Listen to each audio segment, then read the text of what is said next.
Hello, today I wanted to go over 4 lesser known tips for how you can be more competitive in Smash Up. Now, of course, for most people, this will be a friendly, casual game. You'll play with a few friends, so you probably don't need to worry too much about this. But for those of you who do want to improve your game and you're looking for suggestions, then this is for you. So let's jump straight into it. The first tip is to know which base abilities grant VP, and importantly, what the condition for those abilities are. Smash Up is a race to 15 victory points. Outside of breaking bases, most factions don't have any way of gaining victory points, so to be given an extra way of gaining victory points is very powerful and may just give you the edge over your opponents. But you need to know what those bases are and how to get those victory points, so that if they do appear, and there's a decent chance that they will at some point in the game, you can exploit the ability and potentially try to deny your opponents access to that ability. It's also important if you draft your factions that you know when someone has triggered one of those bases to be in the base deck, and maybe you can then pick one or both of your factions to be able to take advantage of that fact. I've put the key information on the screen, but the bases are Cave of Shinies, the owner of the destroyed minion gains a VP, Field of Honor, the destroyer of the minion gains a VP, Rayella, you can destroy one of your own minions to gain a VP, and City of Gold, you can gain a VP at the start of each turn you have a minion there. So for each of these bases, try to think of ways to potentially maximize their benefit. Can you play a faction which can synergize with self-destruction on Cave of Shinies? Think Sprouts, for example, from Killer Plants. Choose a strong destruction faction with movement capabilities for Field of Honor, for example. Choose a faction with good recursion for Rayella, and choose a sticky or disruptive minion for City of Gold. It can be quite easy if you're the first person to play on City of Gold to consistently abuse that ability and to stop others from benefiting.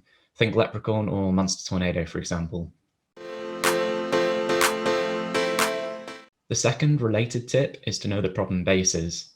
And by problem bases, I don't mean those that have a slightly unusual VP distribution or they present a slight annoyance factor for playing on them.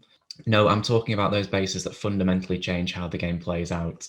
They're so strong that the swing potential they have means that you need to win them, but equally you can't neglect them and let someone else win them.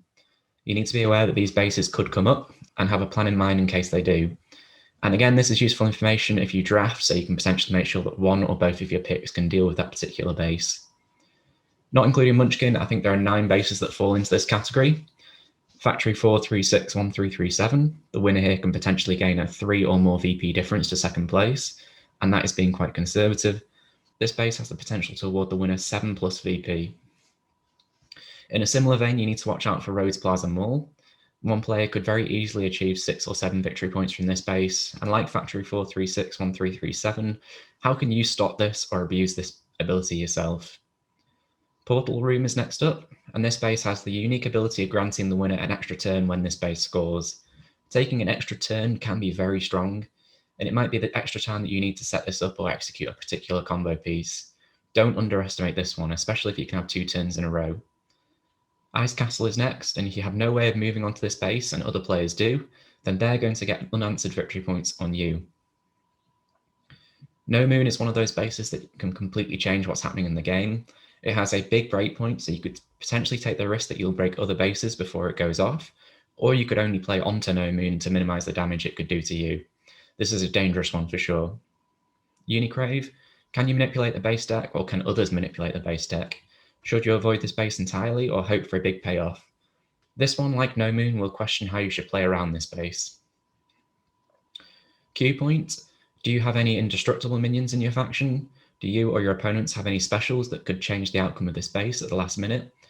Can you get some ancillary benefit from all the destruction? So for instance, think the Count or Hammerhead. Tournament Site, this base offers the winner an opportunity to get big VP swing over your opponents. Do you have any movement or destruction in order to maximize this ability? Do you have a Game Guru sticky style minion or card that you can just throw on and cheaply nullify the benefit for the winner? And then finally, Drakkar. Be prepared for complete madness. You may possibly lose some of your most important cards and never see them again. You may potentially gain cards that you should never actually have access to, and it may break or turbocharge your combo. This base is just chaos.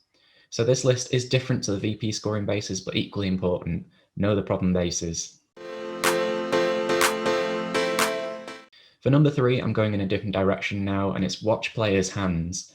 And this works better in 1v1, as there's less to remember. Human beings are creatures of habit, and lots of people playing Smash Up, they'll organize their hand, and they'll most likely organize in the same way every single time that they play. There are two things to note here.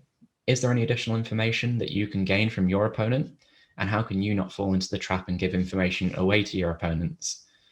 Don't make it obvious as well and just stare at your opponent's hands all the time, but keep the corner of your eye on it, and you'll quickly pick up where they're playing certain cards from, and when they draw cards at the end of their turn, where they're placing those cards into their hand. So for example, let's say you've noticed your opponent playing minions from the front half of the hand and actions from the back of the hand, and when they draw two cards at the end of the turn, they put them both to the front. What does that tell you? Well, it's not guaranteed, of course, but you can likely assume that they've just drawn two minions. Other examples could be, for instance, that they're placing their specials to the back of their hand. Are they playing one faction's cards in one half of the hand and the other faction's cards into the other half of the hand? And you might be thinking, well, why does this even matter? But it's information that your opponents are unknowingly giving to you that may give you that competitive edge in the game itself. So if you picked up, for instance, that they didn't draw actions last turn, well, then it's less likely that they have that dangerous action in their hand that you were concerned about throughout the game. So therefore, it's less risky to make that play or break that base now that you've been thinking of doing. Think how much easier Smash Up would be if you could see your opponent's hand all the time. If you were playing face up, for example, well, you can't get to that point, but your opponent is playing blind against you, and you're playing somewhere in between blind and open hands. Of course, you have to organize your hand differently, mix up placements, shuffle, flip through your hand quite often to make sure you don't give that information away to your opponents. For the final tip, it's to know which factions have Phase 3 specials. Now, the absolute best thing that you could do would be to memorize every single card in the game and every single faction in the game. But realistically, 99.9% of players don't have the time or inclination to do that. I haven't done that, for example. As competitive as you might be at this game, you may not play it anywhere near enough to justify doing that. There are a lot of cards and a lot of factions now. However, a much more targeted and useful approach, I think, is to know which factions can influence the game during the base scoring phase. This is certainly a small list of factions and cards, and it's much more manageable for you to try and remember. If you wanted to break it down further, I wouldn't split it up to before and after cards. I would actually split it up to impactful and non-impactful specials. And what do I mean by this? Well, impactful specials are those which can change how the base scores. They can potentially affect you, for example. They can keep minions in play or break multiple bases. So think cards like Full Sail, Shinobi, You Call This Archaeology, Old Man Jenkins, and so on and so on. Non-impactful specials are the opposite, basically. They're low-impact plays. They don't affect the base scoring. They don't necessarily keep minions in play. So, for example, think Scout, Always Room at Granny's, Ice Slide, Pink Trooper, and other cards like that.